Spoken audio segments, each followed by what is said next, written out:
In this video, we'll look at all of the different trading bots and order entry bots that you can use within your Bybit account. On the right-hand side of your trading screen, up at the top, you should see this icon here. If you click that, you'll see all of the order bots come up. I'll also show you the trading bot section, and these are certain different strategies that are automated by these bots, and I'll explain how they work and why you may want to use them in this video as well. I'll leave all of the different bots as timestamps, so if you want to skip around, look at the timestamps in the description. Also, I'll leave a link to Bybit. If you don't have an account yet, click that link. When you go through, anything you deposit on the platform, they'll give you a deposit bonus to trade with as well, all the way up to a $30,000 deposit bonus. Firstly, we'll look at all of the order entry bots that we can use on Bybit. These let us have specific granular control over exactly how we show our orders to the market. So this is going to lead on from market and limit orders. Market order, you choose the amount you trade, but not the price. Limit order, you choose the amount and price that you're willing to trade at. The next type, if you click this icon here, is a TWAP order. So we're going to click this. What does TWAP stand for? Time weighted average price. Now we can tell the system that we want to trade over a certain time frame, and the price that we're going to get is going to be time weighted.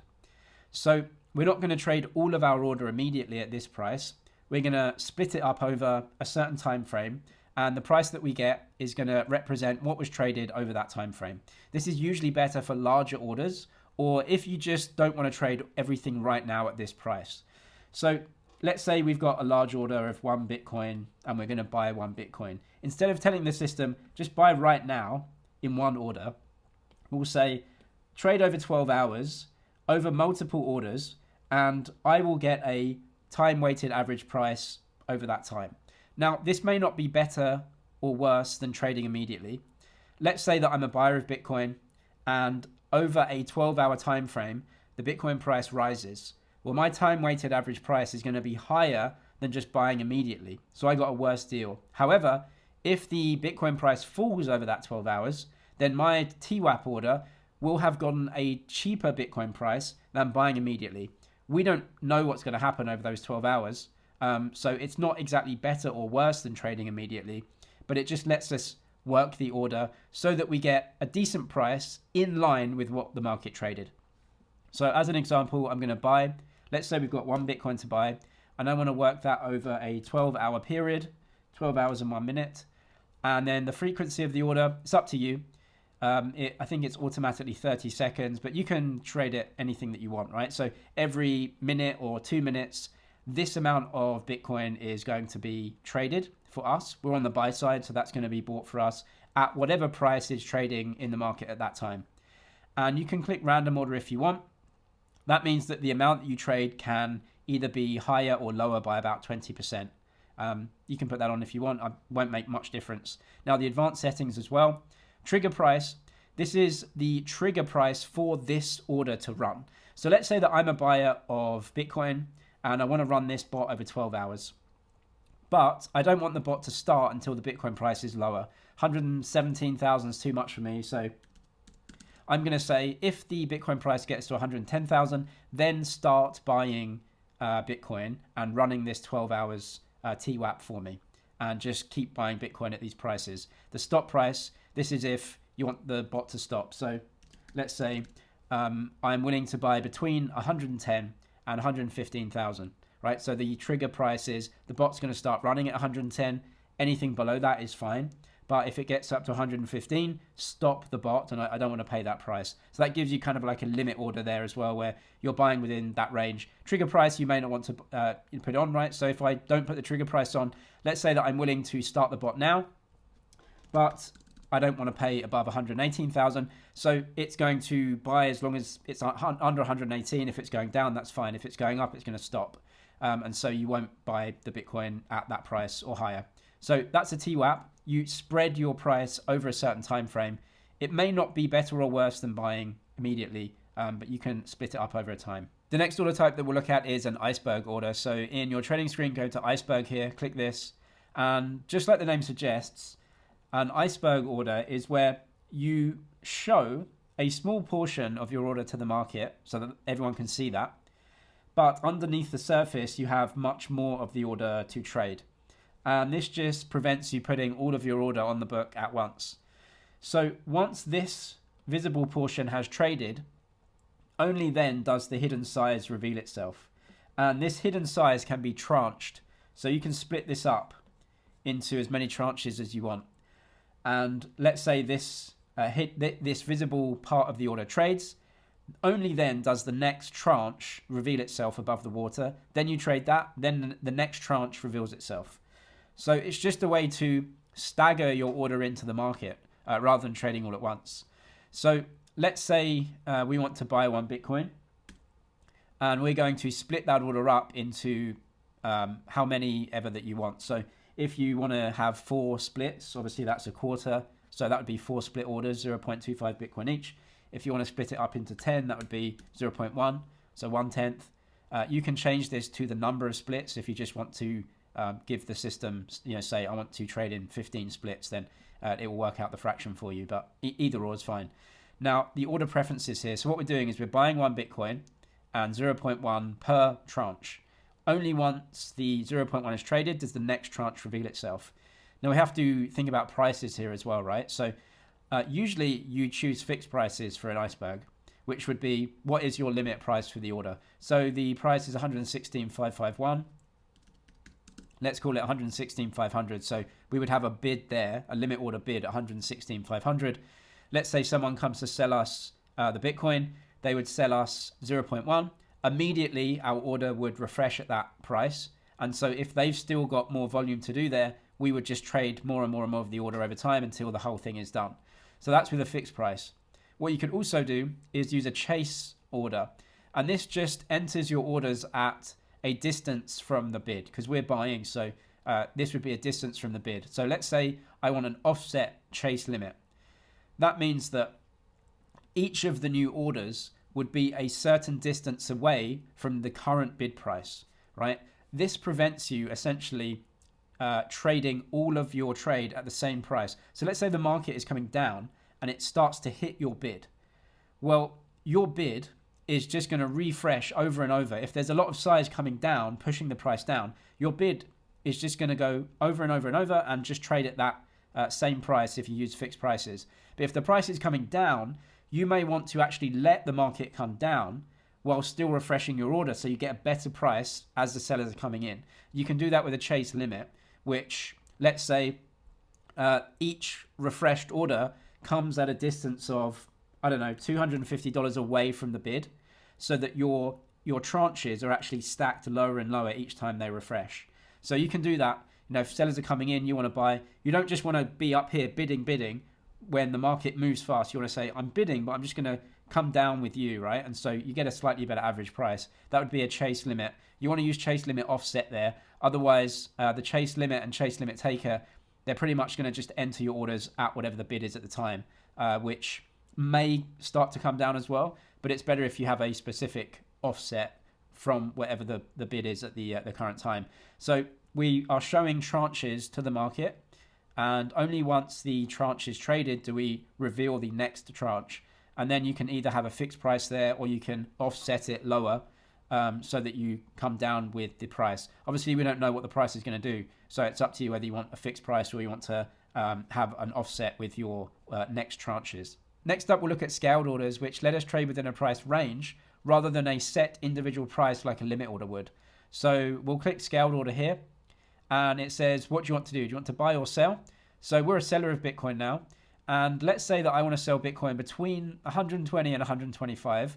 That's where I think it will get to. And I just want to, sell between that range. So 120,000 to 125,000 is the range. And then you can choose how much you want to buy or sell. So we're a seller of 1 Bitcoin. And then choose the quantity of trades within this range.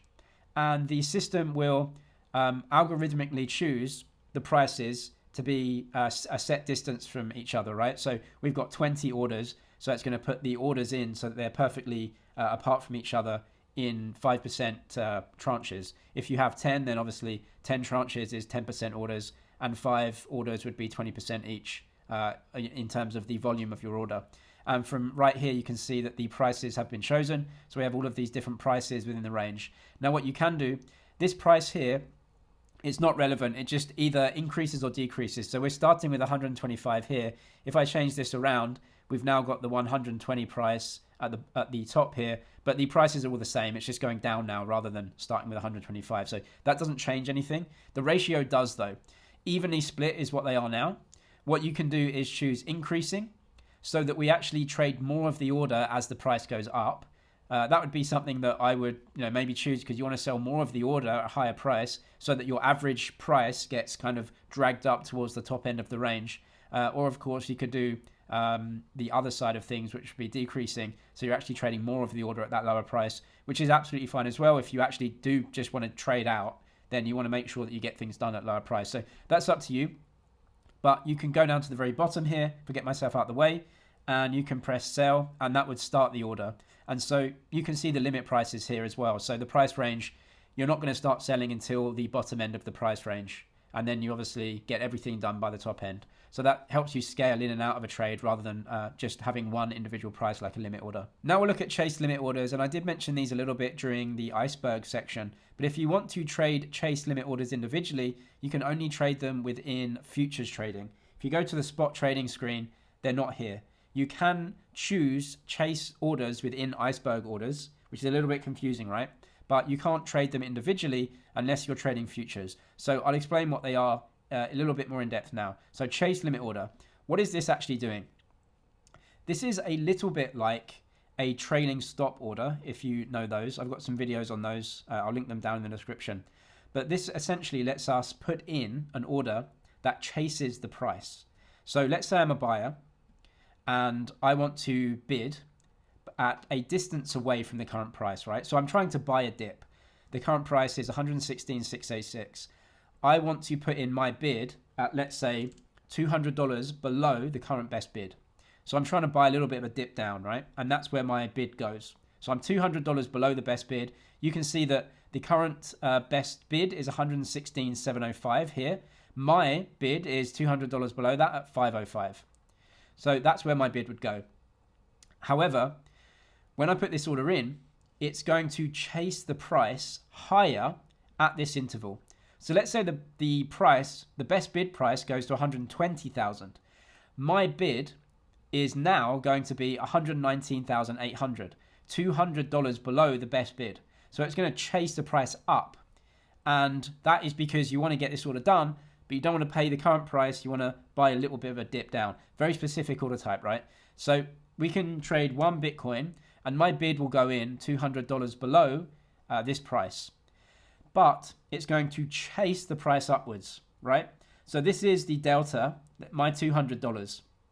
It chases the price up, but not down, right? If the price comes down, obviously my bid just stays the same because I actually do want to get it done. But if the price doesn't come down, as the price moves up, my limit price chases it up over and over and over. So why would you want to do that? Well, you want to buy a dip, right? But you don't know where that dip's going to come. So you want to have your dip kind of ready and waiting, right? You can also choose the max distance of your chase as well, right? So let's say that I want to chase it up to around about 120,000. So we're looking at, 3,500, something like that, right? And so that is the max bid where I'm going to chase to. And if it goes up above that, I'm just going to get out and it's actually going to cancel the order. So it's a very specific order type of, you're essentially trying to buy a dip, but you don't really care where that dip comes, right? So if the dip comes now, great. But if it goes up 10% and then dips, you can buy it there. So you can kind of automate that. Very specific order type.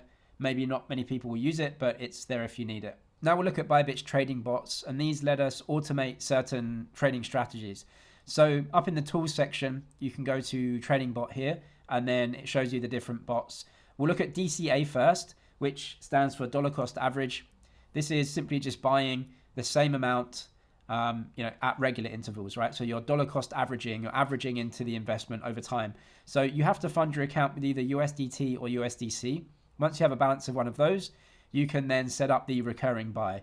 So I've got Bitcoin here, but you can choose any crypto that's supported, and you can choose multiple as well. So if you add crypto here, let's buy some ETH as well, like this, confirm. You can choose the amounts, or you can just cancel them out here. So let's say that I want to buy $100 of Bitcoin a week, and let's do 52 weeks, right? So I put 5,200 USDC, and that's going to buy $100 per week for 52 weeks. After the end, it will just run out. If there's no money there, it won't buy, of course. And then you can create now. You can cancel that later as well. But once a week, like clockwork, it just buys in.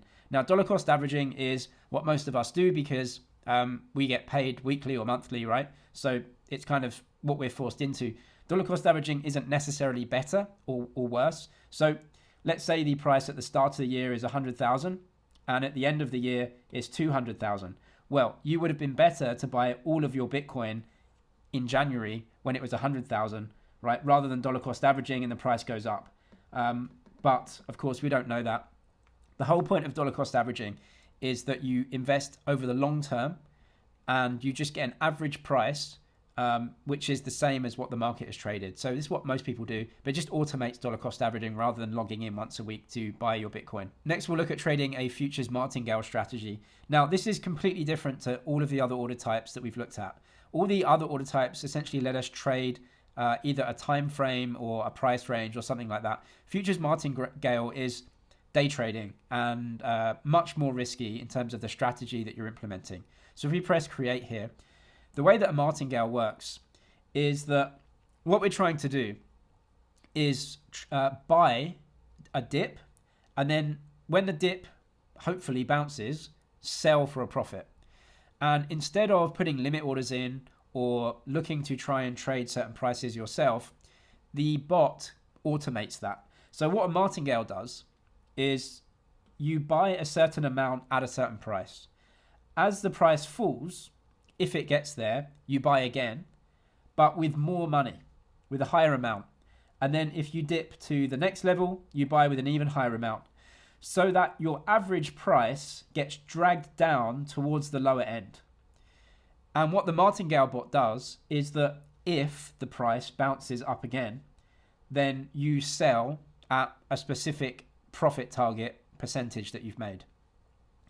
This is, of course, risky because the price may not bounce, and so you may have just bought a dip and then you're going to sit on a loss, right? So again, we can't really rely on this to make profits, but it is something that automates the strategy that you may want to implement anyway, right? Which is, I want to buy Bitcoin. Bitcoin is in an uptrend. Bitcoin always dips during its uptrends, 10 to 20%. I want to buy a 10 to 20% dip, and then I want to sell when I'm in an 8, 9, 10% profit, whatever it may be. You can do that manually, but you can set Martingale up to do it as well. So AI strategy here tells me that if we're going long, we want the price decreases of our Martingale, so the buys, to be at 1% increments. The multiplier means that the amount we're trading is 1.2. So each of the buys is 1.2% bigger than the previous. So you want to buy the most down at the bottom of the dip. You don't know exactly where that dip will come, so you may not get all of these trades done during that dip, right? So that's another, not a risk, but another consideration. You can see the max additions per round is 5, so that's 5 buys, obviously with 1.2 multiplier. And then the profit target, 3.7. So what we're doing here is essentially saying buy with 5 buys, right? So we've got 5 buys, 1, 2, 3, 4, 5. When we get up to 3.7 profit, sell everything for that. Now, the martingale runs over and over, so it doesn't cancel out your order there. What it does is it refreshes this. So it says to itself, I've sold for this profit. Now what I'm going to do is enter some buy orders below the price and try and run this martingale again, buying the dip and then selling at this 3.7% profit again. So you're trying to essentially kind of cream volatility out of the market by buying and then selling the dip. Buying the dip and then selling a bit higher each and every time, rolling over. It doesn't really matter what the price is, as long as you get a certain percentage dip, 1% down, and then buying and then trading higher again. You can see that the profit ratio of this bot with these parameters recently has been an APR of 200% a year. So if you had the bot running for 12 months, you would make 200% profit on that. However, it hasn't been running for 12 months. So you can't really say that it will do that. It's made good profit recently because of the price action has been very favorable for this bot. However, over time, the price action may change, and so the profit ratio is going to change as well. So, these bots may have to be run for short periods of time. if you think that the price action is going to be pretty good for you, which is essentially it's going to dip a bit, but then go higher. So you're in a bull market, you're in an uptrend, it's going to dip and go higher, then you may want to run the bot. If you're in a downtrend, you're going to be buying lower, and barely being able to sell. So it obviously won't have a big profit there. So you can put an amount in. You say, look, I want to put however much in. That's what I'm going to put in. Let the bot run and run and run and run. If you want to create that, you can do.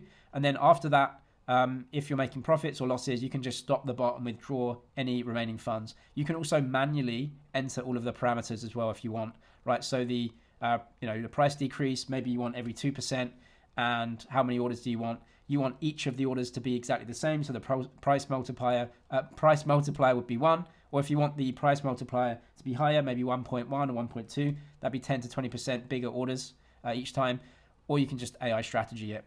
So look, this is a risky strategy. It's like a day trading strategy. It may work, it may not, but it automates that for you if you're going to be doing that strategy anyway. Now I'll show you Bybit's grid bots, and they have spot grids and futures grids. It's exactly the same thing, just spot grid is in the spot market, so cash settled, no leverage. Futures trade the futures product where you can use some leverage in your grids as well, but it's the same bots. So I'll show you spot grids here. Now if you want more in-depth videos on grids or martingales for Bybit, I'll link those videos down in the description. They go into very specific detail about setting up all the manual parameters if you want to do that. But for right now, I'll just show you setting up grids, what they are, and then the AI strategy, which is going to give you the best results as the volatility is right now. So what is a grid? Well, a grid is a bot that trades a certain price increment over and over and over again within a certain price range. So you can tell the bot between 96 and 100, I want you to buy and sell $1 increments. So if it's 98, buy. If you go up to 99, sell that. If we go back to 98, buy again. If we go to 97, buy. And then if we go back up to 98, I want you to sell that. And then if we go back up to 99, I want you to sell what you bought at 98. Then we go back down, and again, over and over and over again. So what you're trying to do is actually make concrete some price gains from volatility and suck that volatility out into your account. Now, in my experience, grid bots can work in specific situations. So I'll just show you some bots that I've had running for about 12 to 18 months during the last bear market. So I got into the bot when it was $40,000 Bitcoin, more or less. And the lump sum, so if I just bought at 39,400 Bitcoin, the price went up 31%. The grid bot had made 31%. So it didn't outperform lump sum.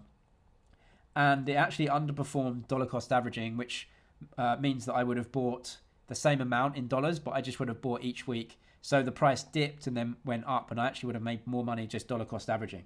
So it didn't outperform anything really, right? But it didn't underperform too much either. Now on Ethereum, because the price actually went down, you can see that I got in at 3,000 for the bot. The price actually went down, but the grid bot, because it was making some trading profits in between, did actually come out at 1% gain. So it did slightly outperform there because the price went down, but I was actually making some profits out the grid. However, if I would have just dollar cost averaged, I would have been up 38%. So the bots didn't really outperform dollar cost averaging, and they were kind of more in line with lump sum. However, if the price rockets up, then you're probably going to miss out on a lot of gains in the bot versus just holding the asset. Because what the bots do literally is sell volatility, right? They buy in at a price and they immediately sell to buy back lower. But if the price is going up and up and up, you're basically just selling that vol and not buying back and not having the asset. And so you're missing out on upside. So I think they're the best where you think the price is pretty much going to range, right? So you want to get in, let's say Bitcoin 100K, and you want to get out around about 100K as well, but you think that the price is going to range in between that. And instead of so lump sum, if you get in 100 and out 100, you make no money. If you had a grid bot and you got in and out around 100, then the grid bot's going to do pretty well, better than, lump sum, right? But if the price is going to go up a lot, you're going to miss out on a lot of that upside with the bot. So they actually sell volatility, which can make good returns, as you can see. So the ETH bots right here, have done very well. And the AI strategy, it has gone in with a bottom of the grid of 2,700 and the top's 4,000. That means it trades within that price range. It traded 26 grids. The intervals between the grids were around $60 each. So that was the price between them where they buy and sell. The profit per grid was around 1 to 2%. And you can see the volatility ratio 200% here, right? So you can put an amount in, say, look, I want $5,000 running in this bot over time.